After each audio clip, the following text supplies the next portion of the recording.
میں doctor Fahima, ماڑواری college Ranchi. پیاری بچیوں، آدابرز، آج میں آپ لوگوں کو سیمسٹر 4 کا پیپر 3 میں اقبال کی شاعری میں اسلامی عناصر کے متعلق بتاؤں گی۔ اقبال کو تو ساری دنیا جانتی ہے چونکہ بہت ہی مشہور شاعر تھے۔ کس طرح سے ان کے متعلق اسلامی ان کی شاعری میں جو عناصر ہے اسے آج میں آپ لوگ کو بتا رہی ہوں۔ علامہ اقبال کا مطالعہ نہایت وسیع تھا۔ انہوں نے اسلامیات پر وسعت و گہرائی کے ساتھ غور و فکر کیا تھا۔ یہی وہ بنیادی چیز ہے جس نے اقبال کی شاعری کو رونق بخشی، اقبال کو شاعر مشرق سے شاعر اسلام بنایا۔ ان کا قومی و ملی اور اسلامی شعور اپنی بلندی کی تمام منزلیں طے کر کے اس نتیجہ پر پہنچا تھا کہ دنیا کی کامیابی کا ضامن صرف اسلام ہے۔ انہوں نے انسان کو کائنات کا مرکز قرار دیتے ہوئے اس نقطہ پر اپنے نظریہ کی بنیاد رکھی، اور یہی وہ نظریہ ہے جو قرآن مجید نے 1400 برس پہلے پیش کر کے ایک عظیم انقلاب برپا کر دیا تھا۔ ٹھیک ہے، سمجھ گئی؟ علامہ نے رومی، غزالی، ابن تیمیہ، ابن سینا، فارابی اور ابن عربی وغیرہ کے افکار سے تاثر قبول کیا، تاہم حقیقت یہ ہے کہ انہوں نے براہ راست بھی اسلام اور فلسفہ اسلام کا گہرائی سے مطالعہ کیا، جس کا نتیجہ یہ ہوا کہ وہ شاعری کے بجائے پیمبری کے منصب سے ہمکنار ہوئے۔ غرض اسلام اور اسلامی علوم و افکار پر اسلام کی گہری نظر تھی۔ علامہ اقبال فطرتاً فلسفیانہ سوچ کے مالک تھے۔ انہوں نے اپنی شاعری میں منفرد اور فطری انداز بیان اختیار کرتے ہوئے اشعار کو ان تفکرات کا آئینہ دار بنایا۔ پہلی مرتبہ اردو غزل گوئی میں فلسفیانہ خیالات کو لفظوں کے احاطے میں مقید کیا اور اسلامی نفسیات، تہذیبی، اخلاقی، سیاسی اور سماجی نظریات کو غزلوں کا رنگ دیا۔ ملک راج آنند لکھتے ہیں، اقبال کی شاعری کی بنیاد فلسفے پر ہے۔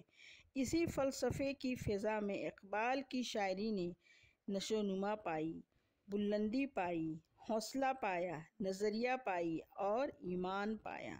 مثال کے طور پر نمونہ کلام پیش ہو: فرد قائم ربط و ملت سے ہے تنہا کچھ بھی نہیں، موج ہے دریا میں اور بیرون دریا کچھ بھی نہیں۔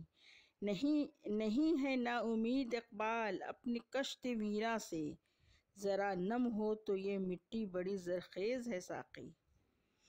اس طرح علامہ اقبال یہ کہتے ہیں کہ دین اسلام سے بے حد لگاؤ تھا اور آپ عشق الہی سے سرشار مجاہد تھے۔ اس مرد مومن کا مقصد زندگانی امت مسلمہ کو خواب غفلت سے بیدار کر کے میدان عمل میں سرگرم کرنا تھا۔ آپ کے کلام کا مقصد اہل سماج کا ایمان اس بات پر پختہ کرنا تھا کہ زندگی کی پیچیدگیاں صرف اور صرف دین حق کی پیروی سے سلجھ سکتی ہے۔ مثال کے طور پر وہ بیان کرتے ہیں کہ محمد سے وفا تو نے تو ہم تیرے ہیں، کہ محمد سے وفا تو نے تو ہم تیرے ہیں، یہ جہاں چیز ہے کیا لوح و قلم تیرے ہیں، یہ جہاں چیز ہے کیا لوح و قلم تیرے ہیں۔ ہاتھ ہے اللہ کا بندہ مومن کا ہاتھ، ہاتھ ہے اللہ کا بندہ مومن کا ہاتھ، غالب و کار آفری کار کشا و کار ساز۔ حکیم الامت میں علامہ اقبال کی بہت ساری ترجمانیاں ملتی ہیں۔ روز کلام و اثر آفرینی کا اعلیٰ نمونہ دیکھنا ہو تو اقبال کی نظم فاطمہ بنت عبداللہ کو پڑھیے۔ اس کا ایک ایک لفظ درد و خلوص میں ڈوبا ہوا ہے۔ ان کا یہ نمونہ کلام درج ذیل ہے جو ملاحظہ ہو: اٹھو میری دنیا کے غریبوں کو جگا دو، کاخ عمرہ کے در و دیوار ہلا دو، جس کھیت سے دہقاں کو میسر نہ ہو روزی، اس کھیت کے ہر خوشہ گندم کو جلا دو۔ شاعر مشرق علامہ اقبال کے کلام میں فلسفہ خودی سب سے بڑی خصوصیت ہے۔ حکیم الامت استحکام سے عاری ہے، یقین اور مایوس قوم کا علاج خودی کی تعمیل کو قرار دیتے ہیں۔ علامہ اقبال کے نظریہ کے مطابق اپنی ذات کے ادراک و عرفان کے بغیر قوم کا جذبہ محرک سرد پڑ جاتا ہے۔ ان کے نزدیک خودی یقین کی گہرائی، سوز حیات، ذوق و تخلیق اور ایک عبادت ہے۔ ان کے کلام سے ان کی یہ سوچ جھلکتی ہے۔ خودی کیا ہے؟ راز درون حیات۔ خودی کیا ہے؟ بیدار یہ کائنات۔ یہ موج نفس کیا ہے؟ تلوار ہے۔ خودی کیا ہے؟ تلوار کی دھار ہے۔ اقبال کی شاعری میں عشق حقیقی پوری آب و تاب کے ساتھ جلوہ گر ہے۔ ان کے نزدیک عشق ایک والہانہ کیفیت کا نام ہے جو کسی مسلمان کو اپنے قصد و مقصد کی تکمیل کرنے میں سہارا دیتی ہے۔ عشق ایک متحرک قوت ہے جو مرد مومن کو خوب سے خوب تر کی تلاش میں مصروف رکھتی ہے۔ اقبال کا نظریہ یہ ہے کہ عقل اور عشق دو متضاد قوا ہیں۔ عقل انسان کو مصلحتوں کے آئینے میں پیچھے ہٹنے پر مجبور کرتی ہے، جبکہ عشق اسے ڈوبتے ہوئے آفتاب جلوہ گر کرنے کی ذمہ داری سونپتا ہے۔ ان کے کلام میں ان کیفیات کا رنگ نظر آتا ہے۔ عقل و دل و نگاہ کا مرشد اولی ہے عشق۔ عشق نہ ہو تو شرح مدی بت کدہ تصورات۔ عشق کی ایک جست نے طے کر دیا قصہ تمام، اس زمین و آسمان کو بے کراں سمجھتا تھا میں۔ زور و بیاں اقبال کی شاعری کی مؤثر ترین خوبی ہے اور وہ اپنی اس خصوصیت میں لاثانی ہے۔ علامہ اقبال جب اپنے قلم سے جذبات اور احساسات کے موتیوں کو حروف کی مالا میں پروتے ہیں تو ان کے پرجوش قلم کی تخلیق سے ان کے دل کی پکار سنائی دیتی ہے۔ اللہ تعالیٰ اور امت مسلمہ سے ان کا والہانہ عشق، جنونی لگاؤ اور بے ساختہ الفت ان کے قلم کی زینت بن جاتی ہے۔ ان کا شعر اگر سمجھ میں نہ آئے تب بھی ضرور متاثر کرتا ہے۔ عکس کلام درج ذیل ہیں جو ملاحظہ ہوں۔ نہ تخت و تاج میں نہ لشکر و سپاہ میں ہے نہ تخت و تاج میں نہ لشکر و سپاہ میں ہے، جو بات مرد قلندر کی بارگاہ میں ہے۔ خودی کے زور سے دنیا پہ چھا جا، مقام رنگ و بو کا راز تو پا جا۔ اقبال ایک بامقصد شاعر تھے۔ آپ ملت کے نوجوانوں کو اسلام کی آفاقی تعلیم کی روشنی میں مثالی کردار کی علامت بنانا چاہتے تھے۔ آپ اس دور کے نوجوانوں کو شاہین کی خودداری، بلند پرواز اور غیرت کی مثال دے کر عمل پیہم کا پیام دیتے ہیں۔ علامہ اقبال فرماتے ہیں، شاہین کی تشبیہ محض شاعرانہ نہیں، اس پرندے میں اسلامی فکر کی تمام خصوصیات پائی جاتی ہیں۔ عکس کلام میں پیش ہو، پرواز ہے دونوں کی اسی ایک فضا میں، شاہین کا جہاں اور ہے کرگس کا جہاں اور۔ یقین محکم، عمل پیہم، محبت فاتح عالم، جہاد زندگی میں ہے یہ مردوں کی شمشیریں۔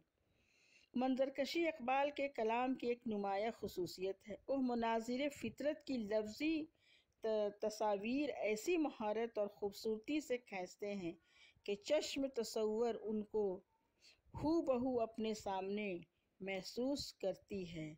جیسے مثال کے طور پر ان کا یہ شعر دیکھیے: پانی کو چھو رہی ہو جھک جھک کر گل کی ٹہنی، پانی کو چھو رہی ہو جھک جھک گل کی ٹہنی، جیسے حسین کوئی آئینہ دیکھتا ہو۔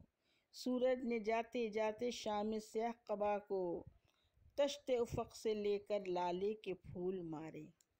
شاعر مشرق، حکیم الامت، سر ڈاکٹر علامہ محمد اقبال وہ ہستی ہیں جن کے اشعار ہر دل کی دھڑکن ہمیں اور جن کی عظمت کا اعتراف ہر زبان پر ہے۔ ان کے بارے میں جس نے بیان دیا، توصیف دیا، جس قلم نے لکھا، تعریف میں لکھا، اور جہاں ان کا ذکر ہوا، خوب ہوا، بہت خوب ہوا۔ اقبال زندگی اور اس کے تقاضوں کے سچے شاعر تھے اور ان کی شاعری گو نہ گو خصوصیات کی حامل ہے۔